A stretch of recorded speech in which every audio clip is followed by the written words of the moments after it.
একটা বাড়ি তৈরি করা সেটা অনেকটা মানুষের শরীর গড়ার মতোই, তাই না? মানে ভিত বা ফাউন্ডেশন হলো পায়ের মতো, যার উপর পুরো বাড়িটা দাঁড়িয়ে থাকে। একদম।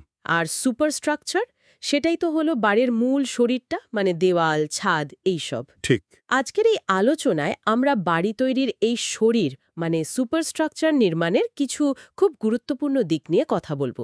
এটা কিন্তু ভারতের সিভিল ইঞ্জিনিয়ারিং পড়ুয়াদের জন্য বেশ কাজের হবে। অবশ্যই আমরা মূলত তিনটে প্রধান বিষয় ফোকাস করব। এক হলো পাথরের গাঁথনি আর তার বিভিন্ন টার্মস। হুম।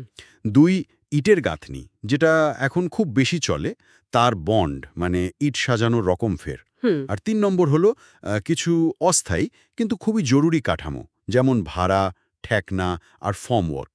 আচ্ছা, আমাদের লক্ষ্য থাকবে এইগুলোর মূল ধারণাগুলো সহজ করে বোঝা। বেশ। তাহলে পাথরের গাঁথনি দিয়ে শুরু করা যাক। পুরনো দিনের বাড়ি বা মন্দিরে তো এর দারুণ সব কাজ দেখা যায়। এখনও কি এটা ব্যবহার হয়? হ্যাঁ, হয়তো। বিশেষ করে যেখানে ধরুন স্থানীয় পাথর বেশ সহজলভ্য, সেখানে কিন্তু পাথরের গাঁথনি এখনও যথেষ্ট প্রাসঙ্গিক। এর কিছু পরিভাষা জেনে রাখা ভালো। যেমন? যেমন ধরুন, গাঁথনির একদম বাইরের যে স্তরটা দেখা যায় সেটা হলো ফেসিং, আর ভেতরের দিকটা হলো ব্যাকিং। ও আচ্ছা, ফেসিং আর ব্যাকিং। হ্যাঁ, আর এই ফেসিং আর ব্যাকিংয়ের মাঝের যে অংশটা, মানে যেটা মশলা বা ছোট পাথর দিয়ে ভরাট করা হয়, সেটাকে বলে হার্টিং। হার্টিং। আচ্ছা। আর দেওয়ালের উপরের দিকে যে কার্নিশের মতো সুন্দর করে বাড়ানো অংশ থাকে, ওটা হলো কার্নিস। বুঝেছি। ফেসিং আর ব্যাকিং অনেকটা যেন দেওয়ালের বাইরের আর ভেতরের জামা। আর এই পাথরের গাঁথনির কীরকম ফের আছে, মানে কোনো টাইপস? হ্যাঁ, প্রধানত দুটো ভাগ খুব চালু। একটা হলো রবল ম্যাসনরি। এতে অনিয়মিত আকারের, মানে যেমন তেমন পাথর বা একটু আধটু ঠিকঠাক করা পাথর ব্যবহার হয়। আচ্ছা, রাবল। আর দ্বিতীয়টা হলো অ্যাশলার ম্যাসনারি। এখানে পাথরগুলোকে খুব নিখুঁতভাবে নির্দিষ্ট আকারে কাটা হয়, মসৃণ করা হয়, তারপর গাঁথা হয়। ও চিং, ওটা আসলে অ্যাশলার গাঁথনির জন্যে খুব সুন্দর দেখতে লাগে। তার মানে রাবল হলো একটু এলোমেলো প্রাকৃতিক দেখতে, আর অ্যাশলার হলো একদম সাজানো গোছানো জ্যামিতিক। বেশ। পাথরের গাঁথনির এই দুটো প্রধান প্রকারভেদ তাহলে কি কি, আর তাদের মধ্যে মূল পার্থক্যটা কোথায় সেটা মনে রাখা দরকার। ঠিক। এবার আসি ইটের গাঁথনির কথায়। আধুনিক বাড়িঘর তো এটা ছাড়া ভাবাই যায় না। একদম ঠিক। ব্রিক মেসনারি বা ইটের গাঁথনি এখন সবথেকে বেশি ব্যবহার হয়। এখানেও কিছু টার্মস আছে, মানে পরিভাষা। যেমন ইটকে যখন ওর চওড়া দিকটা সামনে রেখে বসাই, তখন তাকে বলি হেডার। হেডার। আচ্ছা। আর যখন লম্বা দিকটা সামনে থাকে, সেটা হলো স্ট্রেচার। স্ট্রেচার। হুম। আর ইটের পর ইট সাজিয়ে যে এক একটা সারি তৈরি হয়, সেটাকে বলে কোর্স। দুটো ইটের মাঝে যে মশলার লাইন, সেটা জয়েন্ট। আর ইটের উপরে একটা খাঁজ কাটা থাকে না, ওটাকে ফ্রগ বলে। ওটার কাজ কি? হ্যাঁ, ফ্রগ। ওটা খুব দরকারি। মশলার খাঁজে ঢুকে ইটের সাথে একটা ভালো বন্ড বা জোড় তৈরি করে, গাঁথনিটা মজবুত হয়। আচ্ছা, আচ্ছা। আর ইটগুলো কিভাবে সাজানো হবে সেই প্যাটার্ন বা কৌশলটাই হলো বন্ড। অনেক রকম বন্ড আছে, হেডার বন্ড, স্ট্রেচার বন্ড। তবে দুটো বন্ড খুব ইম্পর্ট্যান্ট, ইংলিশ বন্ড আর ফ্লেমিশ বন্ড। ইংলিশ বন্ড আর ফ্লেমিশ বন্ড, এদের মধ্যে তফাৎটা কি, আর কোনটা বেশি শক্তিশালী? প্রায়ই শোনা যায় এটা। ভালো প্রশ্ন। ইংলিশ বন্ডে কি হয়, একটা পুরো কোর্স বা স্তর শুধু হেডার দিয়ে তৈরি হয়, তার পরের স্তরটা শুধু স্ট্রেচার দিয়ে। এইভাবে অল্টারনেট করে চলে। এটা স্ট্রাকচারালি খুব স্ট্রং, মানে খুব মজবুত। ও অন্যদিকে ফ্লেমিশ বন্ডে একই স্তরের মধ্যে একটা হেডার, তারপর একটা স্ট্রেচার, আবার হেডার, আবার স্ট্রেচার। আচ্ছা, একই লাইনে দুটোই? হ্যাঁ, এটা দেখতে বেশ সুন্দর, একটা প্যাটার্ন তৈরি হয়। কিন্তু ইংলিশ বন্ডের চেয়ে এর লোড নেওয়ার ক্ষমতা একটু কম, কারণ জয়েন্টগুলো একটার পর একটা চলে আসার সম্ভাবনা থাকে। বুঝেছি। তার মানে যেখানে বেশি লোড আসবে, যেমন ধরুন মেইন দেয়াল, সেখানে ইংলিশ বন্ড ভালো। আর বাইরের দেয়াল, যেখানে দেখতে সুন্দর লাগাটাও দরকার, সেখানে ফ্লেমিশ বন্ড ব্যবহার করা যেতে পারে। ঠিক তাই। আচ্ছা, ইটের গাঁথুনির মূল বন্ডগুলোর মধ্যে তাহলে ইংলিশ আর ফ্লেমিশ বন্ডের প্রধান পার্থক্য কি, আর কেন একটা অন্যটার থেকে বেশি শক্তিশালী, এটা মনে রাখাটা জরুরি। একদম। আচ্ছা, আজকাল তো হলো কংক্রিট ব্লকও খুব ব্যবহার হচ্ছে, তাই না? হ্যাঁ, হলো কংক্রিট ব্লক গাঁথনিও বেশ পপুলার হচ্ছে, বিশেষ করে পার্টিশন ওয়াল বা যেখানে বাড়ির ওজন একটু কমাতে চাইছি সেখানে। এর সাইজ বড় আর ভেতরের দিকটা ফাঁপা বলে ওজনও কম, গাঁথনিও তাড়াতাড়ি হয়। ইটের থেকে কি এটা বেশি ভালো বা পাথরের চেয়ে? দেখুন, তুলনাটা ঠিক এভাবে করা যায় না। ভালো মানের ইটের চাপ নেওয়ার ক্ষমতা হয়তো অ্যাশলার পাথরের মতো নয়, কিন্তু ইট নিয়মিত আকারের আর হ্যান্ডেল করা সোজা। আবার হলো ব্লক হালকা, কিন্তু হয়তো ইটের মতো অত লোড নেবে না। প্রয়োজন অনুযায়ী বাঁচতে হয়।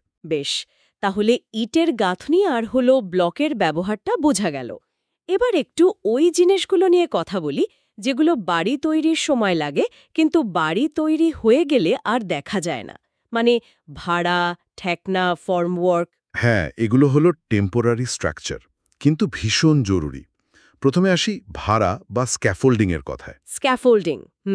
এর প্রধান কাজ হলো উঁচু জায়গায়, মানে ধরুন দেওয়াল গাঁথা বা প্লাস্টার করার সময় মিস্ত্রিদের কাজ করার জন্য একটা সেফ আর স্টেবল প্ল্যাটফর্ম দেওয়া। অনেকটা বিল্ডিংয়ের পাশে লাগানো একটা অস্থায়ী সিঁড়ি বা মাচার মতো। এরও কি রকম ফের আছে? আছে তো। যেমন ইন্ডিপেন্ডেন্ট স্ক্যাফোল্ডিং, যেটা নিজের পায়ে দাঁড়ায়। আবার ধরুন চাকা লাগানো মোবাইল স্ক্যাফোল্ডিং আছে, যেটা সরানো যায়।